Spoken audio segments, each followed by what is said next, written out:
Streaming live now on News8000.com. You're watching WKBT La Crosse. This is News 8 Now, this morning.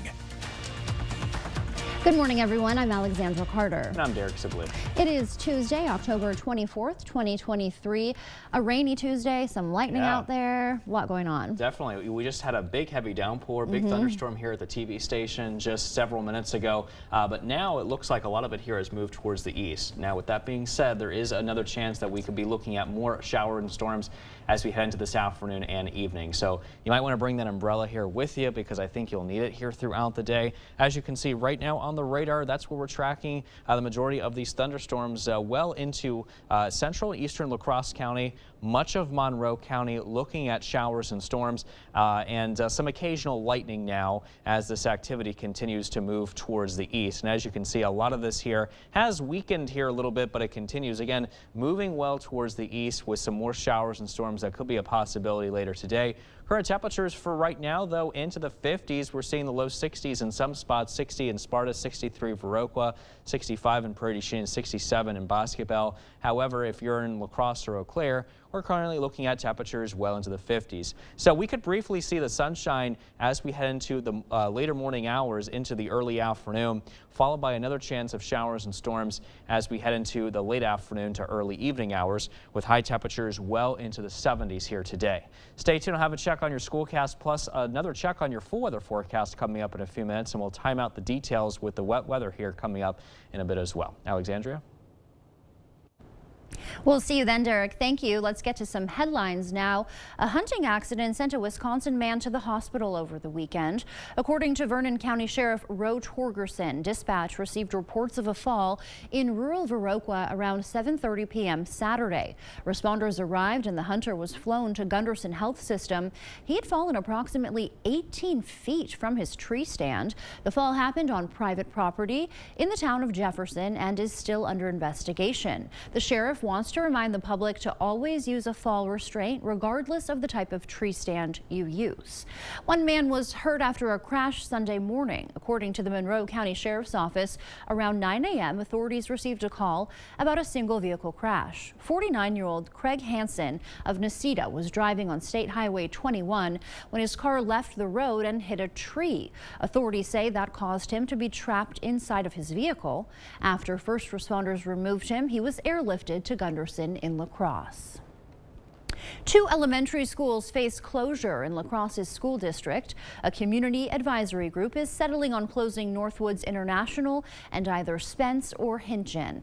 And that's got Spence parents concerned. News 8 Now's Jeremy Wall spoke with some of those concerned parents who met with the district superintendent. The end might be near for some La Crosse schools. The Facility Advisory Committee is considering whether to recommend shutting down either Spence or Hinchin elementary schools. The committee has already decided to recommend closing Northwoods International School.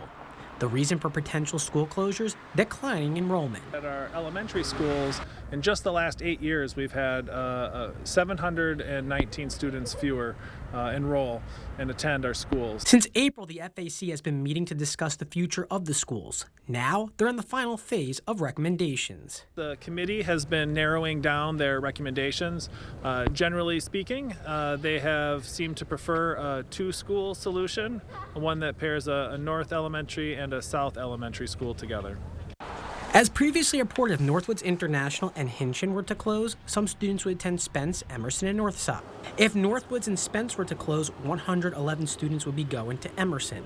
The decision would impact parents, including Kazuma Mo. I think it will impact them a lot because their friends here, their teachers here, and even I went to school here as a little kid. Plus, my kids will be really sad too because I want them to be with their parents. Other parents, including Dorsey Kelch, have similar feelings. I feel it would be a very unfortunate. I really value this school. I love all the teachers. I don't want to see my kids going somewhere else. Closing down the schools could save the district $2.6 million a year. If the board decides to close a school, what they would do with the building is still unknown. A short-term view might say to sell it or to repurpose it for other things. A longer-term view might say hold on to it for the future. You don't know what's going to come, and to use it for something else in the meantime. The Facility Advisory Committee will meet again on November 2nd to finalize their recommendation. The school board is not bound by what the group recommends. 2 public hearings are scheduled for November 27th and 29th. Some good news for Quick Trip Rewards members this morning. The company says the program is back up and running. That update comes 2 weeks after a cybersecurity incident knocked some systems out. The company is emailing program members that they are now able to access rewards in store and through the Quick Rewards app and website. Through November 5th, members will receive double visits for every purchase as compensation for any rewards lost during the outage. Governor Tony Evers is committing to send $400 million to Wisconsin communities with lead piping or PFAS contaminants in their water systems. More than 100 communities are getting grants under the DNR's Safe Drinking Water Loan program, including 9 in our region. Communities can use what they get to replace lead service lines, build new water infrastructure, and address PFAS, the forever chemicals linked to significant health problems. The city of Eau Claire is getting a $3.5 million grant for its water treatment plant. They'll also take on a $22 million loan to cover the rest of the project. Chippewa Falls and Viroqua will use their grants to replace lead and galvanized piping. Both communities will have loans to cover the rest of their project costs as well. Lafarge's project is to replace old water mains and sewer infrastructure. The town of Campbell, meanwhile, is not a recipient, but there's a reason behind it. Town Supervisor Lee Donahue says all these recipients filed specific project applications by June. Campbell's water projects weren't designed by then, so they'll be applying for their infrastructure projects for the next round. The Coulee Region Humane Society's multi-million-dollar expansion project is halfway complete. News 8 Now's Dua Israr takes a look at how the community came together to make the Possibilities Project a success. It is messy, but we see a lot of progress right now. It takes a village to build a home. Hopefully the roof gets laid in just another week or so. This home belongs to some 4-legged friends. What do you think about the new construction? See, it's too muddy and loud. Coulee Region Humane Society's Executive Director Heather Dreivold says these home improvements have been 10 years in the making. So the total amount that we are raising for this campaign is $3.5 million. The expansion will help give the Coulee Humane Society's felines a chance to move away from their noisy neighbors. The whole cat area needs to be new and improved. Our small animals also then will get some dedicated space. Dreivold says the shelter has been operating on max capacity for several months. We're really hopeful that with the more cat space that we have, that we'll be able to house more of them, although it's always best for them to get adopted as quickly as possible. She says the expansion wouldn't have been possible without the help of some generous donors. Nearly 90% of the money towards the project has been community funded. La Crosse community just steps up, and I am so proud to be a part of it. Dreivold says all that's left to do is find these furry friends a forever home. Reporting in Onalaska, Dua Israr, News 8 Now. The project has reached 93% of its $3.5 million goal. If you'd like to support the expansion, you can donate on the Coulee Region Humane Society's website. Still ahead on your morning news, nearly 7,000 more United Auto workers are going on strike. We'll tell you what plant is going on strike and what vehicles are made there after the break. And with the Israel-Hamas conflict going into its 3rd week, some economists are raising concerns about the impact the war may have on gas prices. We'll take a look at how prices at the pump may be affected down the road. That and more coming up this morning. Every morning we send you to break with something to put the good in your morning. But with Halloween right around the corner, we're doing things a bit differently this week, so rise and shiver. Here's a little something to put the spooky in your morning. What do elephants and alternative rock fans have in common? They both like smashing pumpkins. Elephants at the Oregon Zoo recently got to do just that, as you see here. The massive mammals played with and smushed the giant gourds, much to the delight of zoo-goers. Local farmers donated these pumpkins, which the elephants eventually decided to have for dinner. A normal fall feast might involve baking pumpkin pie. This one was more like making pumpkins say goodbye. Don't go anywhere. Your consumer news at News 8 Now this morning is after the break.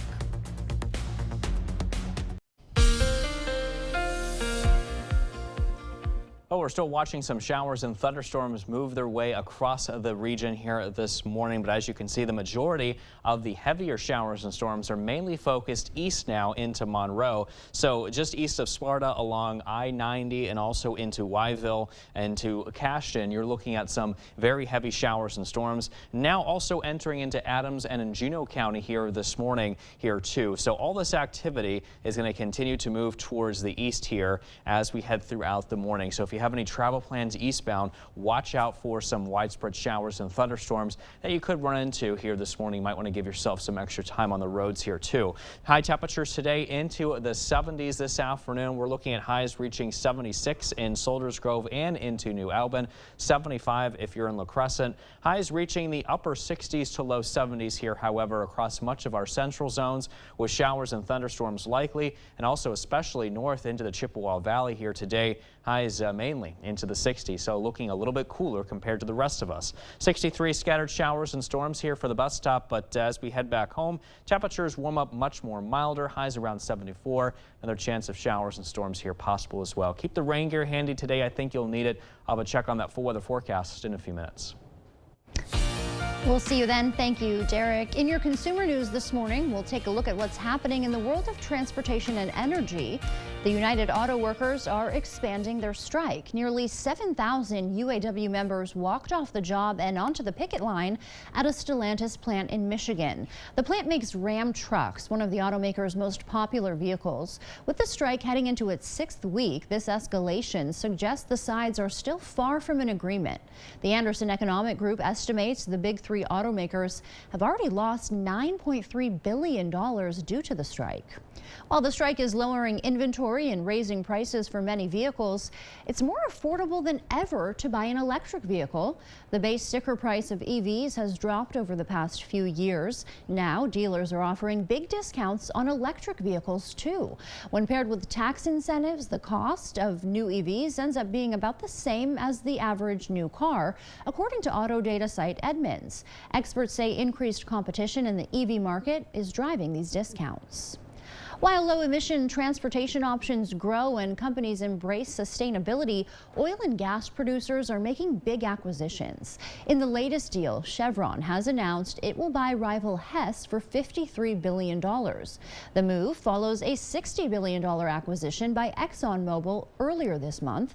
Experts say the wave of consolidation could weaken competition and allow the largest companies to completely dominate the market.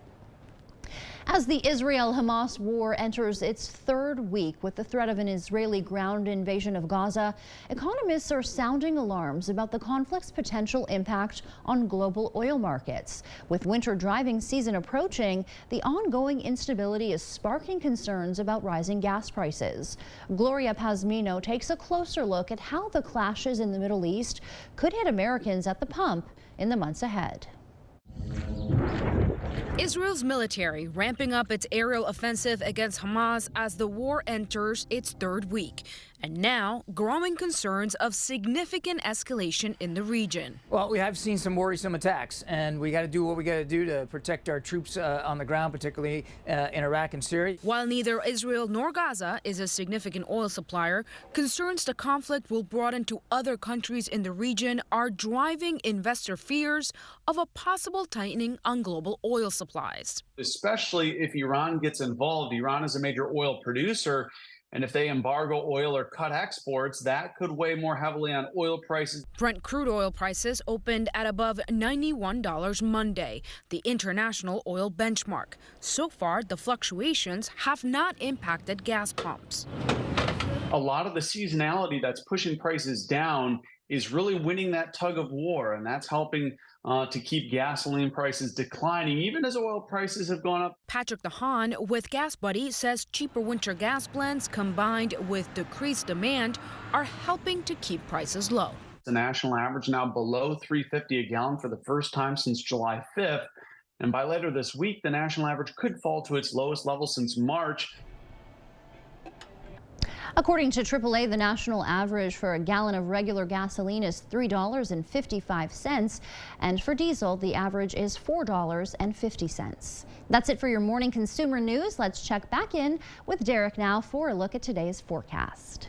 All right, thanks so much for that, Alexandria. We're still watching some showers and thunderstorms across the Coulee region, but these are mainly focused well towards the east. In La Crosse County, we are getting a bit of a break, but as you can see, the majority of the wet weather is mainly focused back towards the east, where we're seeing some of those heavier downpours in the Monroe County area, such as I-90, Highway 12, and also east into the Sparta area. And you can see those heavy showers and storms moving their way into portions of Adams and Juneau County, producing some heavy downpours and some, at times, frequent lightning activity as well. This is all associated with a very broad low pressure system back towards the west, which is feeding the instability here for us to work with today, along with that southerly wind profile out ahead of it, and that is pumping in a lot of warm, moist air for us to work with here today. As of right now, we are getting a bit of a break here in downtown La Crosse. Still a little bit stormy in some spots, 58 degrees, southeast winds at around 7.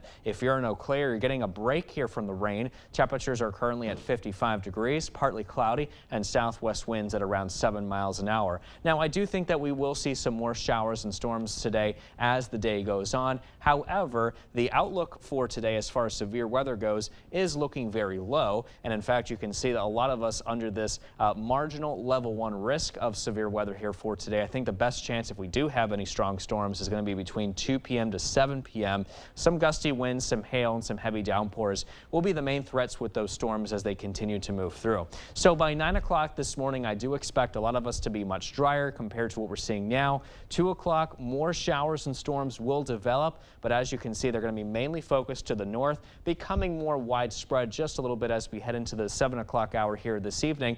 And then by overnight tonight, a lot of this will be focused still mainly towards the north before it begins to move its way towards the south, what's ever left over with some of those linear lines of showers and storms moving through overnight tonight into early tomorrow morning as a front here moves through. And then we're just looking at some cloudier skies here throughout the rest of the night and also as we head into the day tomorrow here too. I am watching another round of showers and storms that is expected to develop as we head into tomorrow night. Some of those could turn strong to produce some heavy downpours and some lightning, kind of like what we saw here this morning. Temperatures to the north into the 60s, highs mainly into the 70s further south.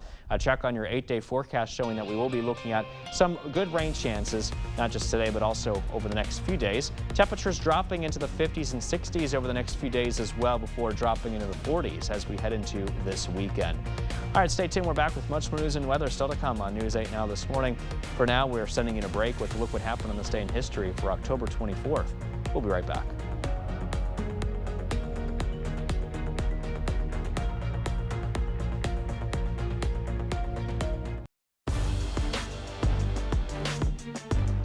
Welcome to the Blitz. I know the focus over the past few weeks has been on our high school athletes, especially with the playoffs getting underway in football, soccer, and in volleyball. But when it comes to the college volleyball court, it would be hard to find a team hotter than Viterbo, and the V-Hawks are right where they want to be as we hit the final stretch of the regular season. The squad was hard at work yesterday as Viterbo looks to build on its 9-game winning streak. The V-Hawks dropping just one set over that 9-game span. Through 28 games so far this season, the V-Hawks are 25-3. They've won 18 of their last 19, and according to a few players on the team, everything seems to be clicking for them at the right time. And for head coach Ryan DeLong, he says it's all about getting better with each practice, especially with the playoffs right around the corner.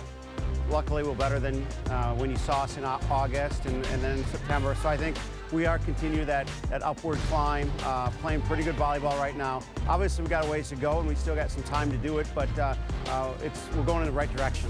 We played some really tough competition really early, and that really prepared us to be where we are right now. And I think going into the last few games in conference, we're feeling really good about it. We're working really hard in practice, and we're preparing for those games. We feel that we're peaking at the right time. Like, we're starting to slowly put more things together, and I think it's giving us a lot of confidence. Everyone's doing their role and doing it really well right now, and we all enjoy playing with each other, which is a big part of it.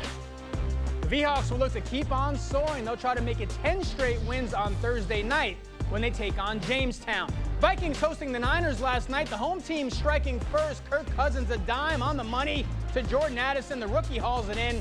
Vikings go up 7. They tack on 3 to take a 10-point lead, but late second quarter, Niners get on the board. Christian McCaffrey barreling his way in for the score. It's a 3-point game. But with 15 seconds left in the half, look at this. That duo back at it, Cousins to Addison. The rookie rips it away. He's going to take it all the way, 60 yards to the house. Vikings up by 9 at the break. Final chance now for the Niners, down 5 late. But Cameron Bynum is going to come up big, his second pick of the night, and that seals it. Vikings survived 22-17. They improved to 3-4 on the year. They're right back in the thick of things in the NFC North. That's going to do it for the Blitz. We'll see you tonight. You expect more, so thank you for watching News 8 Now. 2 more hostages were freed by Hamas and are now back on Israeli soil this morning. A glimmer of hope as dozens of desperate families await news of their own loved ones who are still being held.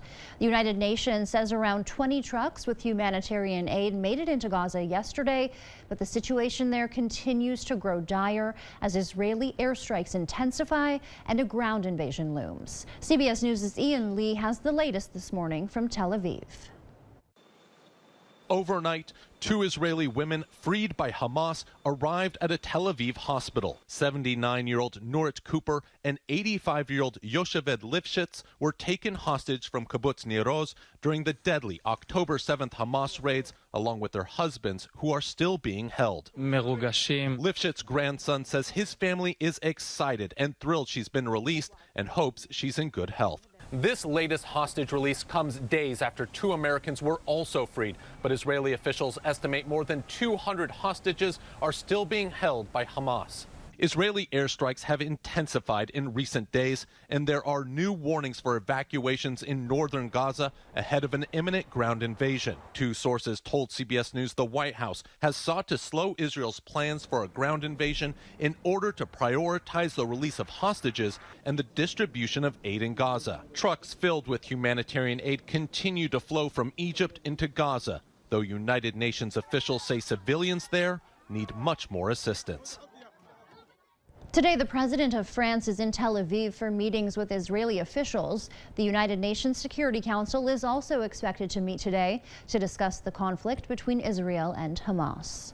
The U.S. Centers for Disease Control and Prevention is warning that a common respiratory virus shot for infants may be in limited supply. The agency sent a recommendation yesterday for doctors to reserve doses of the drug Beyfortus. The drug helps infants at high risk and under 6 months of age with underlying health conditions better fight against RSV. The CDC also recommends doctors start giving babies 8 to 19 months old another therapy called Synagis instead. The National Comprehensive Cancer Network is warning of a shortage in common cancer treatments. In a survey that was conducted by the network, 25 of 27 U.S. cancer centers that participated reported shortages of the cancer treatments carboplatin and cisplatin, a pair of drugs used to treat a range of cancers. 19 other hospitals have also reported shortages in the drugs, including UW Health Carbone Cancer Center in Madison. The Food and Drug Administration has allowed for temporary importation of similar drugs made outside of the U.S. to help combat the shortage. The armed man who went to the Wisconsin state capitol looking for Governor Tony Evers has moved out of the state. On October 4th, Joshua Plesnick went to the Capitol with a loaded handgun in a holster. He was demanding to speak with Evers, who was not in the building at the time. Plesnick was arrested, but after posting bail, returned to the Capitol that very same night with a semi-automatic rifle. He was arrested again and released on bond on Friday. According to AP News, in an interview yesterday, he says he moved to Nebraska to live with family. He says the incident made him unemployable in the state of Wisconsin. He also says he has no intention of hurting anyone and does not want to go anywhere near the governor. The Iowa Department of Natural Resources is reminding hunters to be careful and responsible with their firearms. According to state data, 1 person has been killed and 3 others injured this hunting season. Iowa DNR Hunter Education Coordinator Jamie Cook is urging people to remember basic firearm safety practices. Some of the big ones are always treating every firearm as if it were loaded, and then keeping your muzzle pointed in a safe direction would be the second one. And then making sure of what is in front of and beyond your target. That is a huge one. The Iowa DNR also recommends hunters keep their fingers off the trigger until they're ready to fire. And also, hunters should wear high visibility blazed orange attire so other hunters can easily spot them. A Minnesota congressman may soon be launching a campaign for the White House. Democrat Dean Phillips is making the final preparations before officially announcing his campaign in New Hampshire on Friday.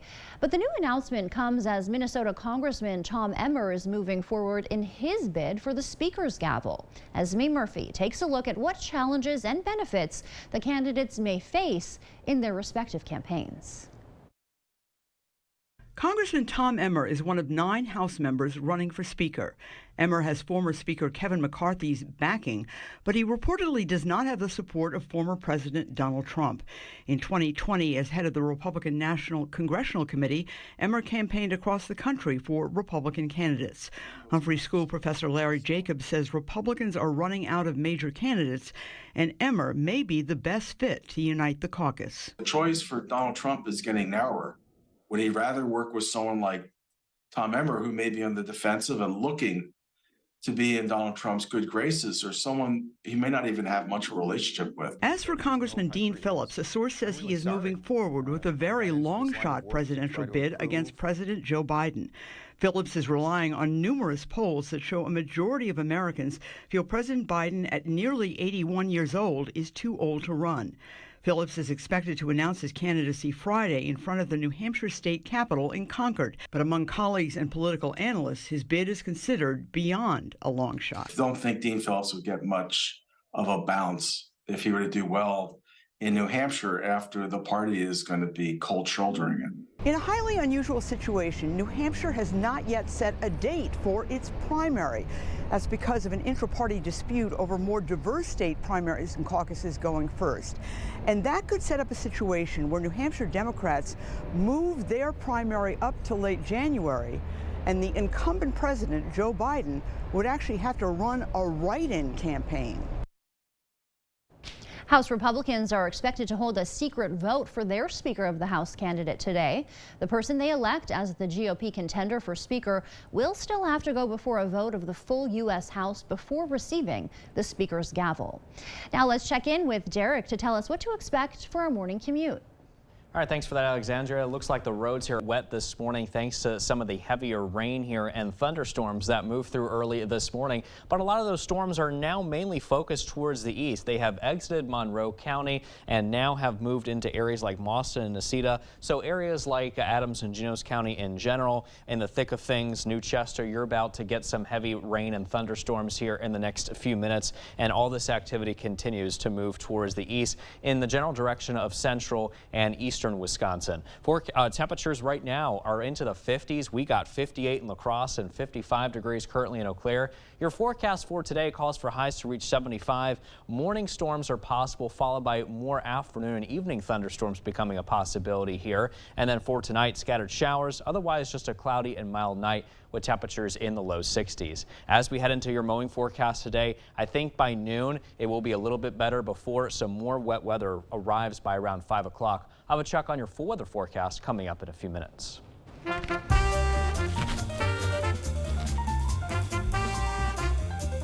Now's the time we would typically take a look at who's turning 8 today. Yeah, but we just don't have any birthdays that were submitted. But if you are turning 8 today or 8 years old, 88, you know the drill. Just submit it to our website, News 8000. Yeah, you can do that by uploading their photo. And then you'll just look for the Submit Pictures button under the Home tab on the website. Stay with us. We will have 3 University of Wisconsin La Crosse art students with us in the studio to talk about UWL's upcoming art open house when we come back. Well, most of the heavier showers and thunderstorms are mainly focused to the east, but I'm also watching a couple of lighter showers that have popped up just recently in the last hour or so, now moving up towards western Vernon County and also up towards Winneshiek County near Decorah. We're looking at some light showers, so just watch out, bear that in mind here in Lansing, looking at some light shower activity here as well. But again, the heavier showers and thunderstorms associated with all that lightning is mainly off towards the east near Necedah, up towards I-90, Mauston, and east into Newchester. So Adams and Genoa County, you're into the thick of things right now with some of these heavier showers and thunderstorms, and all this activity does continue to move towards the east in the general direction of central and eastern Wisconsin. So this is all associated with this very broad trough of low pressure back towards the west, and this is going to be responsible for today keeping us a bit wet here, especially later this afternoon and also into the evening. You can see that warm southern moist air moving up from the south, and that's going to help give us some warm temperatures to work with today and also increase our instability to give us those chances of showers and thunderstorms. Right now it's 58 degrees currently in La Crosse, 55 currently in Eau Claire, southwest winds at around 5 to 10 miles an hour. Today's forecast calls for some mostly cloudy skies after some of those storms move out of here at 7. We may briefly see the sunshine around noon, followed by another chance of showers and thunderstorms later today. But any thunderstorm that does develop does have a very small chance of becoming strong to severe. The chances today, again, just very low. We're under that level 1 marginal risk that you see highlighted in green from 2 p.m. to 7 p.m. That's probably when our best chances will be from some of those thunderstorms producing some gusty winds, large hail, maybe even some heavy rain here at times as they move through here from the west. You can see by 9 o'clock, I do think a lot of us will be mostly dry. Here comes another chance of showers and storms moving into the Chippewa Valley as we head into 2 o'clock, and then becoming more widespread in nature as we head into early this evening around 7 o'clock. By midnight tonight, it does look like this will still be focused up towards the Chippewa Valley, and some of these moving their way down to the south as we head into tomorrow morning around 5 o'clock, as they will be pushed to the south thanks to a cold front moving through here as well. Here's 11 o'clock tomorrow morning. I think we'll be much drier by that point, but cloudy skies will continue through much of the day tomorrow before another round of heavy showers and thunderstorms begins to push in here as we head into tomorrow night. So we'll watch out for that. Very similar to what we had here this morning with some of the frequent lightning and some of the rain that could be expected again. High temperatures into the 60s in the Chippewa Valley, but highs much warmer into the 70s further south and towards the La Crosse area. A check on your 8-day forecast showing that we will keep those shower and storm chances through at least Friday, and then we're turning much drier but cooler here as we head into this weekend with another chance of showers on Sunday. Look at those highs dropping into the low 40s by Monday and Tuesday of next week. All right, Derek, thank you. This morning we have UWL Assistant Professor of Art, Mark Mankey, and UWL students Marley Voigt and Ellen Cervantes in studio. They're here to talk to us about UWL's upcoming art open house on Thursday. So thank you for joining us bright and early. So yeah, we'll start with you, Mark. What can you tell us about the open house? So this open house is going to be Thursday, October 26th from 4:30 to 7 p.m. It's at the Truman Lowe Center for the Arts on UWL's campus. It's free and open to the public, and we really encourage any member of the community to attend and participate in the different events and try some different things out. So how are you all involved in the open house?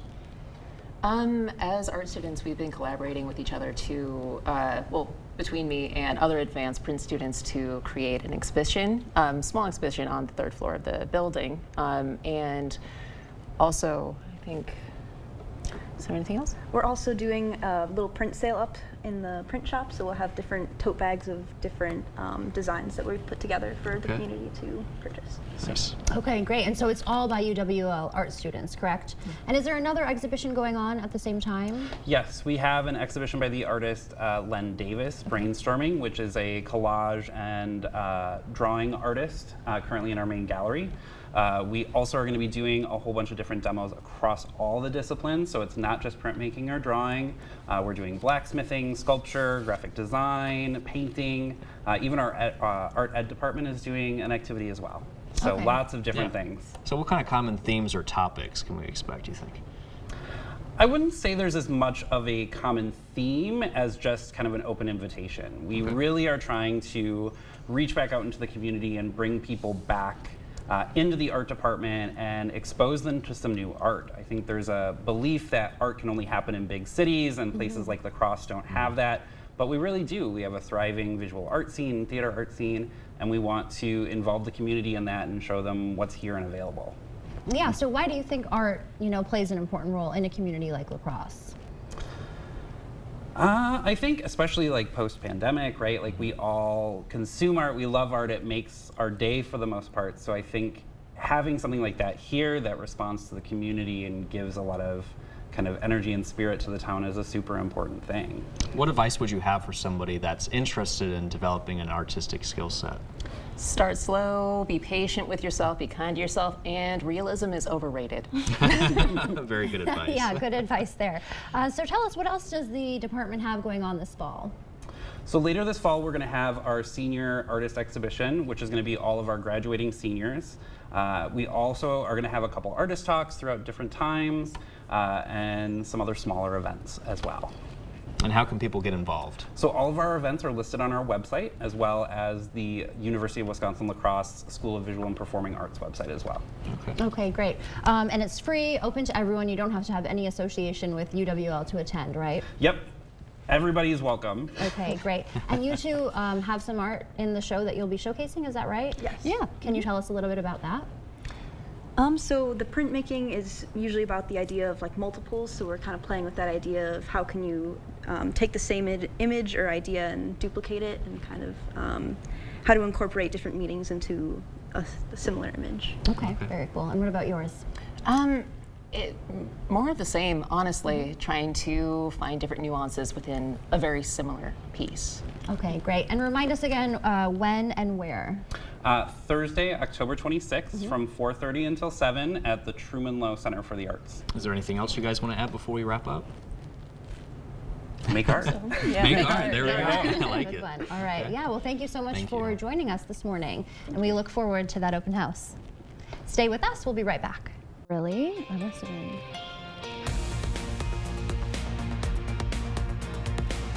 A Wisconsin man is hospitalized after falling out of a tree stand.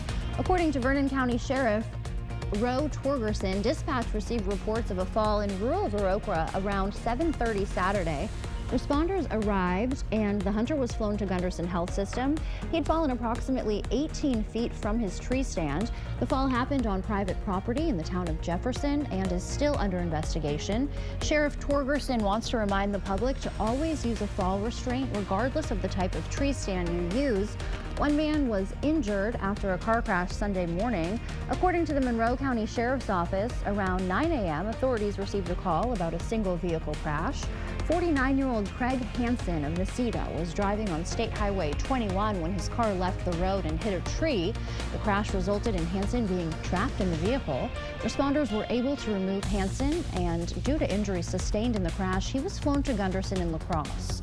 $400 million, that's how much Governor Evers is sending to communities with lead piping or PFAS contaminants in their water system. More than 100 communities are getting grants under the DNR's Safe Drinking Water Loan Program, including 9 in our region. Communities can use what they get to replace lead service lines, building new water infrastructure, and addressing PFAS, the forever chemicals linked to significant health problems. The city of Eau Claire is getting a $3.5 million grant to address PFAS contamination at the water treatment plant. They'll also take on a $22 million loan to cover the rest of the project. Chippewa Falls and Viroqua will use their grants to replace lead and galvanized piping. Both communities will have loans to cover the rest of their project costs. Lafarge's project is to replace old water mains and sewer infrastructure. We'll have the full list of local recipients on our platforms. The town of Campbell is not a recipient, but there's a reason for that. Town Supervisor Lee Donahue says all these recipients filed specific project applications by June. Campbell's water projects weren't designed by then, so they'll be applying for their infrastructure projects for the next round. Quick Trip says its rewards program is back up and running. This update comes 2 weeks after a cybersecurity incident knocked some systems out. The company is emailing program members that they are now able to access rewards in store and through the Quick Rewards app and website. Through November 5th, members will receive double visits for every purchase as compensation for any rewards lost during the outage. Rewards members should be getting an email about additional compensation. The Iowa Department of Natural Resources is reminding hunters to be careful and responsible with their firearms. According to state data, 1 person has been killed and 3 others injured this hunting season. Iowa DNR Hunter Education Coordinator Jamie Cook is urging people to remember basic firearm safety practices. Some of the big ones are always treating every firearm as if it were loaded, and then keeping your muzzle pointed in a safe direction would be the second one. and then making sure of what is in front of and beyond your target. That is a huge one. The Iowa DNR also recommends hunters keep their fingers off the trigger until they're ready to fire, and they should also wear high visibility blaze orange attire so other hunters can easily spot them. As you head out the door this morning, we got temperatures into the 60s with a chance of a few isolated scattered showers out there. Most of the stormy weather, though, is mainly to the east. I think we may briefly see the sun here between 9 o'clock to 1 o'clock, and then we start to see some showers and storms move in once again by this afternoon and into early this evening with highs into the 70s. All right, check now on your 8-day forecast showing that we will keep the rain and storm chances through Friday. Look at the highs dropping into the 50s by Friday, followed by highs into the 40s this weekend, and also into early next week. So get ready for a bit of a roller coaster ride with our temperatures and, you know, these rain chances periodically here coming up too.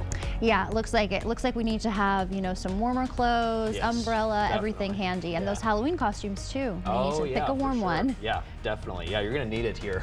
Highs Yes. around 40, like 41, 42 Tuesday. Yeah. So get ready. Looks like it. Yeah. All right. Well, thank you, Derek, and thank you for joining us for News 8 Now this morning. We will see you back here at noon, 5, and 6. Have a great day.